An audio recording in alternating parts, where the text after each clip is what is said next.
नमस्कार दोस्तों, कैसे हैं। मैं राजेश सिंह अपने सभी सुनने वालों को नमस्कार करता हूं। ये मेरी डोजेस फॉर लाफ के लिए 5वीं कविता है। आशा है आपको पिछले 4 कविताओं की तरह पसंद आएगी। वो आपके लाइक, शेयर और कमेंट देख के पता चलता है। तो एक बार फिर नमस्कार।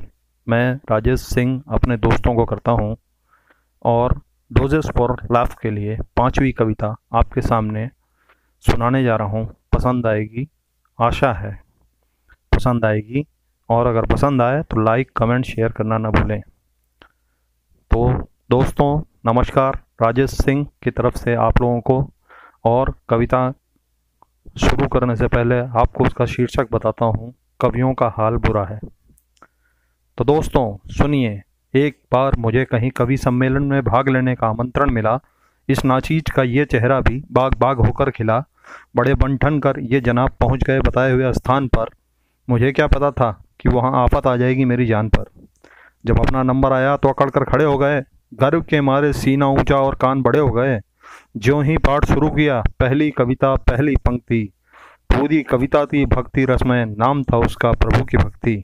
एक और से कोई जनाब चिल्लाए, आवाज़ इस कदर थी कि मेरे भी बाजू फड़फड़ाए।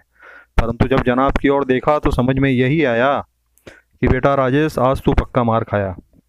सामने 7 फीटा जवान था, थे हमारे ही और उसके कदम। देख ऐसे रहे थे जैसे जिंदा ही कर देंगे हमें दफन। उनकी पर्सनालिटी तो क्या पूरा पर्सनाल्टा था। घर में सिर्फ बाल्टियां देखी थी, वो तो पूरा बाल्टा था। मेरे से बोले, ओ मियाँ बंद करो ये बकवास।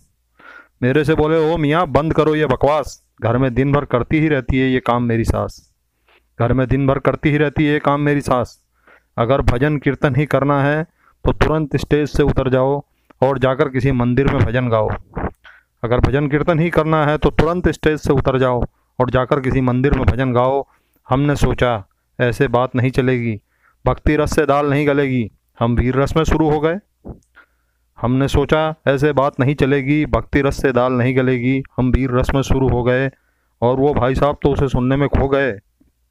वो भाई साहब तो उसे सुनने में खो गए। पर हमें क्या पता था कि आफत आने वाली है। पर हमें क्या पता था कि आफत आने वाली है। हमारे ऊपर शनि महाराज की छाया काली है। ज्यों ही हमने शुरू किया कविता का पाठ, ज्यों ही हमने शुरू किया कविता का पाठ, एक सज्जन जो मुझे जानते थे, थोड़ा बहुत पहचानते थे, बोले, अबे क्या करता है। यहाँ इतनी तेज आवाज़ है। घर में बीबी के इशारे पर झाड़ू पोछा करता है। गली के कुत्तों से भी डरता है। अब क्या करूं, कैसे करूं। उन्होंने तो पहली ही लाइन में कर दी खिंचाई है। बस मैं समझ गया कि आज मेरी सामत आई है। ज्यों ही हमने शुरू किया कविता का पाठ, एक सज्जन जो मुझे जानते थे, थोड़ा बहुत पहचानते थे, बोले, अबे क्या करता है। यहाँ इतनी तेज आवाज़ है। घर में बीबी के इशारे पर झाड़ू पोछा करता है। गली के कुत्तों से भी डरता है। अब क्या करूं, कैसे करूं। उन्होंने तो पहली ही लाइन में कर दी खिंचाई है। बस मैं समझ गया कि आज मेरी सामत आई है। उसके बाद हमने उसके बाद हमने उसके बाद हमने वीर रस को छोड़ श्रृंगार रस में हाथ डाला। अब क्या करूं, कैसे करूं। बस अब क्या करूं, कैसे करूं। उन्होंने तो पहली ही लाइन में कर दी खिंचाई है। उसके बाद हमने वीर रस छोड़ श्रृंगार रस में हाथ डाला। बस मैं समझ गया। उसके बाद हमने श्रृंगार रस में हाथ डाला।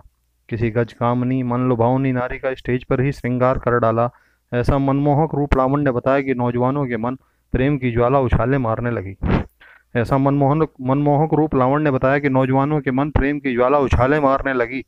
परंतु सामने का दृश्य जो सिर्फ हमने देखा, हाय गजब था। पहली पंक्ति में जो नौजवानाएं बैठी थी अपनी सैंडलें उतारने लगी। पहली पंक्ति में जो नौजवानाएं बैठी थी अपनी सैंडलें उतारने लगी। अगर हमने दूसरा रस न पकड़ा होता तो आज मैं यहाँ न होता। किसी खैराती अस्पताल में अपने टकले हो चुके सिर की मरहम पट्टी करवा रहा होता। अगर हमने दूसरा रस न पकड़ा होता तो आज मैं यहाँ न होता। शायद आज मैं यहाँ न होता, किसी खैराती अस्पताल में अपने टकले हो चुके सिर की मरहम पट्टी करवा रहा होता। आगे जो रस हमने पकड़ा वो व्यंग था हमारी राजनीति पर। आगे जो रस हमने पकड़ा वो व्यंग था हमारी राजनीति पर, हमारे और आपके जैसे लोगों की आप बीती पर। उसमें जो भी था वो ही सबसे बढ़िया बताने का ढंग था। उसमें हास्य भी था, परंतु असल में वो व्यंग था। परंतु जिनके ऊपर हमने कहा वो भी वहाँ कविता सुनने वालों में मौजूद थे। परंतु जिनके ऊपर हमने कहा वो भी वहाँ कविता सुनने वालों में मौजूद थे। मुझे उड़ा सके बाद में ऐसे बन चुके बारूद थे, मुझे उड़ा सके बाद में वो ऐसे बन चुके बारूद थे। उनके रूप को देखा तो कलेजा थर्राया। मुझे लगा कि ज़्यादा व्यंग सुनाया तो बर्बाद हो जाऊंगा, मुझे लगा कि ज़्यादा व्यंग सुनाया तो बर्बाद हो जाऊंगा, अपनी प्यारी सी ज़िंदगी से आज़ाद हो जाऊंगा। इसलिए मैंने हाथ से रस को हाथ लगाया। पर वहाँ तो छोड़िए, यहाँ आपसे भी जोरदार ठाकों की उम्मीद थी, परंतु आपको भी मैं रास ना आया। अपनी प्यारी सी ज़िंदगी से आज़ाद हो जाऊंगा, इसलिए मैंने हाथ से रस को हाथ लगाया। परंतु वहाँ तो छोड़िए, यहाँ आपसे भी जोरदार ठाकों की उम्मीद थी, परंतु आपको भी मैं रास ना आया। अब क्या करूं, कवि बनने का भूत सवार था, बन चुका कविताओं का भंडार पूरा है। अब क्या करूं, कवि बनने का भूत सवार था, बन चुका कविताओं का भंडार पूरा है। कसम उस ऊपर वाले की, आजकल कवियों का हाल बहुत बुरा है, कवियों का हाल बहुत बुरा है। मुझे लगता है आपको पसंद आएगी। जैसे पहले भी आपने लाइक कमेंट शेयर किया कविताओं में, उस तरह से लाइक कमेंट शेयर कीजिएगा। और अगर कोई गलत है, कुछ त्रुटि है, तो कृपया बता के मुझे मार्गदर्शन करने का मेरा मार्गदर्शन करने का कृपा कीजिएगा।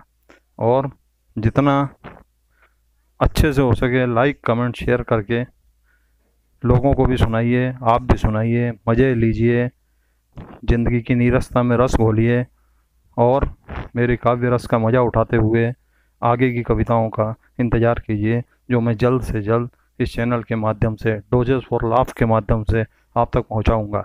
जय हो।